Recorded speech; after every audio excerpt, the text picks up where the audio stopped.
সরকার দলের সদস্য অনেকে গৌরবের সাথে বলেছেন যে যেই রাষ্ট্রপতি জিয়াউর রহমানের বিরোধিতা করেছেন সেই রাষ্ট্রপতি এখন জিয়াউর রহমানের প্রশংসা করছে। মাননীয় স্পিকার, গাধাকে দিয়ে আপনি হাল চাষ করিয়ে এটার মধ্যে কোনো বাহাদুরি নাই। এটা আপনাদের দেউলিত্ব, সরকারের দেউলিয়াত্ব যে সরকার এখনো রাষ্ট্রপতি পরিবর্তন করতে পারছে না। মাননীয় স্পিকার, এই রাষ্ট্রপতি চুপ্পু এস আলমের হাতে ইসলামী ব্যাংকে তুলে দেওয়ার কারিগর 2 কোটি আমানতকারীকে পথে বসিয়েছিল।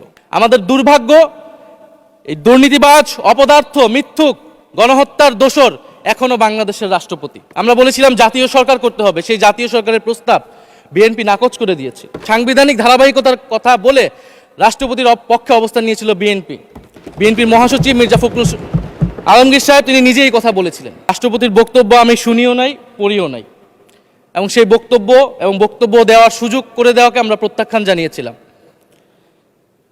আমরা খুব স্পষ্টভাবে বলেছিলাম যে এই রাষ্ট্রপতির অপসারণ প্রয়োজন, তাকে গ্রেফতার করা প্রয়োজন।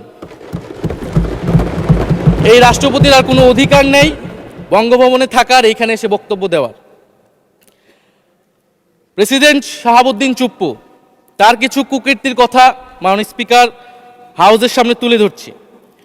তিনি দুদকের কমিশনার ছিলেন। তাকে দুদকের কমিশনারের করা হয়েছিল 3টে অ্যাসাইনমেন্ট দিয়ে। 1 নম্বর হচ্ছে খালেদা জিয়া এবং তারেক রহমানের বিরুদ্ধে দুর্নীতির অভিযোগের শাস্তি নিশ্চিত করা। 2 নম্বর পদ্মা সেতুর দুর্নীতির অভিযোগ থেকে আওয়ামী লীগকে ক্লিন শিট দেওয়া। 3 নম্বর ফখরুদ্দিন মঈনুদ্দিন সরকারের সময় শেখ হাসিনা সহ আওয়ামী লীগ নেতাদের বিরুদ্ধে হওয়া দুর্নীতির মামলাগুলোকে বাতিল করে দেওয়া।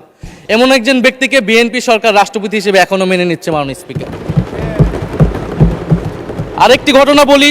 2009 সালে শেখ হাসিনার ক্যাঙ্গারু আদালতের নির্দেশে এই শাহাবুদ্দিন চুপ্পুর নেতৃত্বে 3 সদস্যের judicial inquiry commission on minority torture in 2001 করেছিল শেখ হাসিনার ক্যাঙ্গারু কোর্ট। এই প্রতিবেদন অনুসারে বিএনপির 26,000 বিএনপির নেতাকর্মীকে 2001 সালে ক্ষমতায় এসে কয়েক হাজার হিন্দুকে তারা হত্যা করেছে, এজন্য দায়ী করা হয়েছিল। মাননীয় স্পিকার, এবং আওয়ামী লীগ এই রিপোর্ট দেশে বিদেশে এই রিপোর্ট ফেরি করে তারা নিজেদের এখানে ক্ষমতায় থাকাটাকে পাকাপোক্ত করেছিল। মাননীয় স্পিকার, এই রাষ্ট্রপতি চুপ্পু এস আলমের হাতে ইসলামী ব্যাংকে তুলে দেওয়ার কারিগর 2 কোটি আমানতকারীকে পথে বসিয়েছিল, এবং জুলাই গণহত্যার সময় তার ভূমিকা, ফ্যাসিবাদের সাথে তার সংশ্লিষ্টতা সবকিছু আমরা জানি। আমাদের দুর্ভাগ্য, এই দুর্নীতিবাজ, অপদার্থ, মিথ্যুক, গণহত্যার দোসর এখনো বাংলাদেশের রাষ্ট্রপতি। একটা আলোচনা কয়েকবার এসেছে যে রাষ্ট্রপতির অধীনে কেন শপথ নিয়েছি আমরা বলতে এখানে ব্যক্তিগতভাবে আমার কথাই বলেছে, কারণ আমি এখানে শপথ নিয়েছিলাম। তো মাননীয় স্পিকার, সেই সময় প্রেক্ষাপট আর এখনকার প্রেক্ষাপট কি এক? জুলাই গণ অভ্যুত্থানের পরে 5ই আগস্টের পরে আমাদের সামনে 2টা অপশন ছিল। আমরা বলেছিলাম জাতীয় সরকার করতে হবে, সেই জাতীয় সরকারের প্রস্তাব বিএনপি নাকচ করে দিয়েছে। আমাদের সামনে আরেকটা অপশন ছিল ক্ষমতা আর্মির হাতে তুলে দেওয়া। যদি আমরা সেই দিকে আগাতাম, আজকে তারা এখানে বসতে পারতেন কিনা মাননীয় স্পিকার, সেটা সন্দেহ আছে।